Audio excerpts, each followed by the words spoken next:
So hello everyone, मेरा नाम सौरभ है और आज मैं आप सबके सामने लेके आया हूँ CFN और ऑडिट का क्वेश्चन है जो कि टैक्स ऑडिट के ऊपर बेस्ड है। So without wasting any time let's get started with this question. So as an auditor of a partnership firm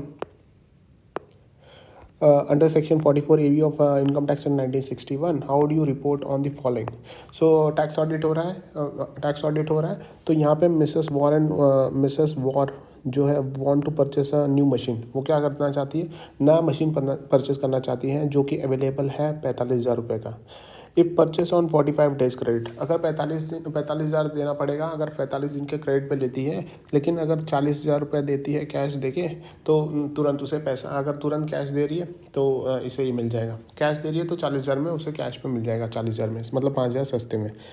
अब कंपनी ने परचेस कर दिया पेइंग कैश ऑन 1/8/2021 और डिप्रीशिएशन चार्ज भी कर दिया PNL अकाउंट में 6,000 रुपये। तो यहाँ आपको बताना है कि क्या ये सारे जो काम किए हैं मिसेस वॉर ने तो वो सही है कि नहीं, ये बताना है and as per the tax audit provision.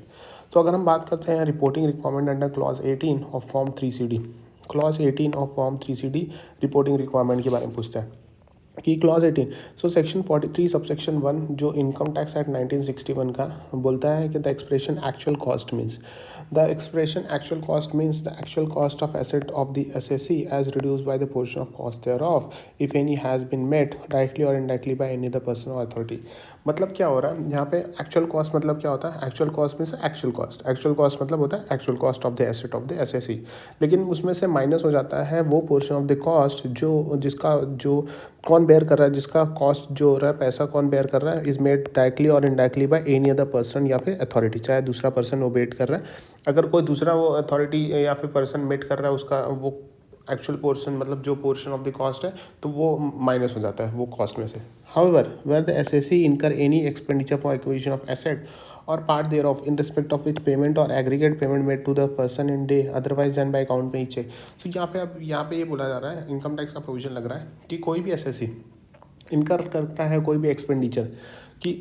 Asset acquisition कर रहा है या फिर part thereof in respect of which यहाँ पे पेमेंट जो दिया जा रहा है या फिर एग्रीगेट ऑफ पेमेंट जो दिया जा रहा है एक दिन के अंदर in a day otherwise than by account payee cheque drawn on the bank और अकाउंट पे ड्राफ्ट और use of electronic clear system through a bank account और through such other prescribe electronic mode exceed कर जाता है 10,000 रुपये। अगर आप 10,000 रुपये कैश में दे रहे हो मतलब अदर देन क्या कर रहे हो, मतलब otherwise than by account payee check, ये इससे पैसे नहीं दे रहे हो या फिर अकाउंट पे बैंक ड्राफ्ट से या फिर इलेक्ट्रॉनिक क्लियरिंग ECS से आप पेमेंट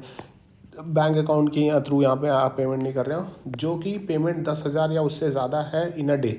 कैश में आप दे रहे हो, expenditure shall not form part of actual cost of such asset. तो वो एक्सपेंडिचर जो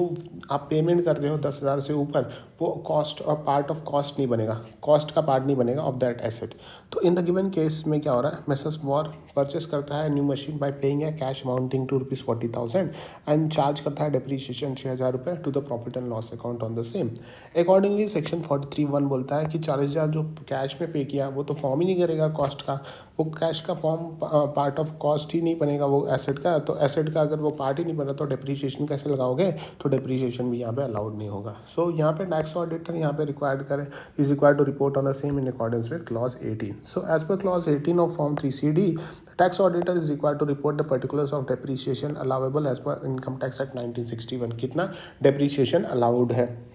in respect of each asset or block of asset as the case may be in the following form। So clause 18D बोलता है कि addition या deduction during the year with dates in case of any addition of asset date put to use including adjustment on account of। 18D बोलता है कि क्या addition हो रहा है, डिडक्शन हो रहा है during the year with the dates के साथ बताना पाए in case of any addition of any asset या put to use including adjustment on account of. Clause 18E बोलता है डिप्रीशिएशन कितना अलाउेबल है और 18F बोलता है return down value at the end of the year. Return WDV क्या है वो भी यहाँ पे क्लॉज 18F बताता है। तो इसी के साथ यहीं पे क्वेश्चन यहीं पे खत्म हो रहा है। इसका मतलब क्रक्स ये था कि जो उसने 40,000 उसने पेमेंट किया था तो यहाँ पे अलाउड जो था वो 10,000 रुपये तक ही अलाउड रहता है कैश में। अगर 10,000 के ऊपर देना है तो आप account payee check, bank draft या फिर ECS यूज़ करो, लेकिन अगर आपने 10,000 के ऊपर पेमेंट कर दिया तो वो कॉस्ट का पार्ट नहीं बनता है एसेट के, तो एसेट का अगर कॉस्ट का पार्ट नहीं बना तो आप डिप्रीशिएशन भी अलाउड लगा नहीं सकते हो एज पर क्लॉज नंबर 18 के हिसाब से। तो क्लॉज एज पर क्लॉज 18 के हिसाब से यहाँ पे फॉर्म 3CD में यहाँ पे टैक्स ऑडिटर यहाँ पे रिपोर्ट करता है कि कोई भी एडिशन डिडक्शन यहाँ पे कुछ हो रहा है ड्यूरिंग द ईयर, डिप्रीशिएशन कितना अलाउेबल था और return down value of the asset at the end of the each year. Now इसी के साथ ये क्वेश्चन यहीं पे खत्म होता है। Thank you so much.